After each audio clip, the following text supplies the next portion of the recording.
جی وعلیکم السلام ورحمۃ اللہ وبرکاتہ۔ بھائی نے سوال پوچھا ہے کہ آدمی وضو کر کے نماز پڑھنے لگ جاتا ہے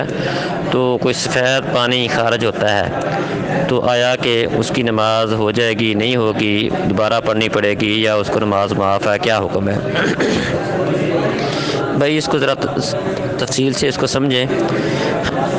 آدمی کی شرمگاہ سے اعلیٰ تناسل سے نکلنے والی 3 چیزیں ہیں، ایک کو منی کہتے ہیں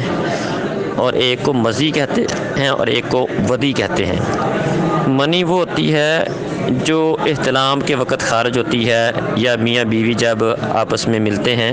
تو اس وقت جو یکدم اچھلنے کے ساتھ جو چیز خارج ہوتی ہے، یا سوتے میں کسی کو احتلام ہوا ہے تو اچھل کر جو چیز خارج ہوتی ہے یکدم، تو اس چیز کو منی کہتے ہیں۔ اس پر اگر کسی کا مسئلہ یہ بنتا ہے، احتلام ہو جاتا ہے، یا کوئی مرد اپنی بیوی سے ہم بستری کرتا ہے، تو اس صورت میں جو منی خارج ہونے والی ہے اس کی وجہ سے اس پر غسل کرنا لازم ہے۔ اس کے علاوہ 2 چیزیں مزی اور ودی ہوتی ہے۔ مزی ہوتی ہے جو مرد یا عورت آپس میں کوئی اس طرح کی کوئی چھیڑ چھاڑ والا یا اس طرح کی کوئی بات کرے تو بعض لوگوں کا یہ مسئلہ بن جاتا ہے، تو ان سے وہ پانی، سفید پانی سا، رطوبات سی خارج ہوتی ہیں، چھیڑ چھاڑ یا اس طرح کی کوئی جنسی بات وغیرہ کرنے کے اوپر اس کو مزی بولتے ہیں۔ تو اس کے اوپر بھی غسل نہیں ہے اس پر، لیکن صرف اور صرف اس پر یہ ہے کہ اپنی شرمگاہ کو دھونا، اور اگر کپڑے کو وہ لگی ہے تو اس کو دھو کر وضو کر کے نماز پڑھ لینا کافی ہے۔ جیسا کہ صحیح بخاری میں اس کے متعلق حدیث ہے کہ علی رضی اللہ عنہ نے نبی مکرم صلی اللہ علیہ وسلم سے اس بارے میں سوال کیا تھا، تو آپ نے فرمایا کہ مزی سے خالی وضو کر لینا کافی ہے، بس اپنے شرمگاہ وغیرہ کو دھو لیا جائے اور وضو کر لیا جائے، یہ کافی ہے۔ تیسری چیز ہوتی ہے ودی،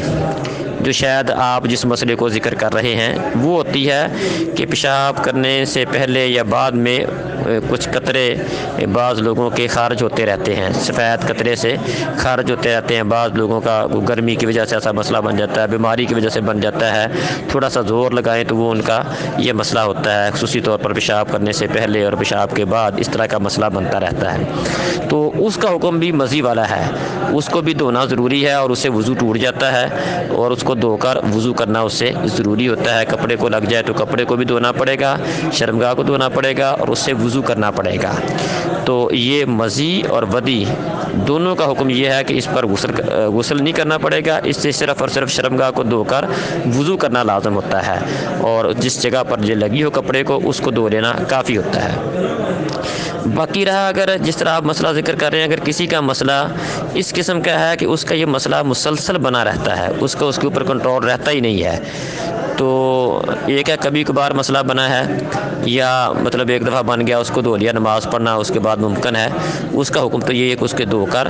وضو کر کے نماز پڑھی جائے گی۔ لیکن اگر کسی کا مسئلہ اس قسم کا ہے کہ اس کا یہ مسئلہ مسلسل رہتا ہے، کنٹرول ہی نہیں ہوتا ہے، تو ایسے شخص کا حکم یہ ہوتا ہے کہ وہ بندہ ایک دفعہ وضو کر لے اور کوئی انڈر ویئر وغیرہ پہن کر،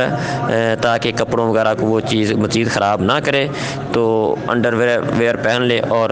نماز پڑھ لے، لیکن ہر نماز کے لیے اس کو وضو دوبارہ کرنا پڑے گا۔ تو یہ ہر اس بندے کا مسئلہ ہے۔ بعض لوگوں کے پیشاب کے قطروں کا اس طرح کا مسئلہ ہوتا ہے، اور اسی طرح بعض لوگوں کے ہوا کے خارج ہونے کا اس طرح کا، بعض عورتوں کے لکوریے کا اس طرح کا مطلب جو مسئلہ ہوتا ہے، اس سب کا اسی طرح بعض عورتوں کو استحاضے کا خون آتا ہے، حیض سے ہٹ کر کوئی بیماری کی وجہ سے مسلسل ان کو خون آتا رہتا ہے، تو ان سب کا حکم یہی ہے کہ ایک دفعہ بندہ وضو کر لے اور کوئی لنگوٹ وغیرہ کو کپڑا وغیرہ باندھ لے، اور تاکہ کپڑے شپڑے مزید خراب نہ ہو، اور اس کے ساتھ وہ نماز پڑھ لے۔ یہ اس کے لیے ہے جس کا کنٹرول نہیں ہوتا۔ اگر کنٹرول ہے، کبھی کبھار مسئلہ بنتا ہے، تو اس کے لیے اس کو دھو کر وضو کر کے جب مسئلہ بنے اس کے بعد دھوئے، وضو کرے اور پھر نماز پڑھے۔ واللہ اعلم۔ السلام علیکم۔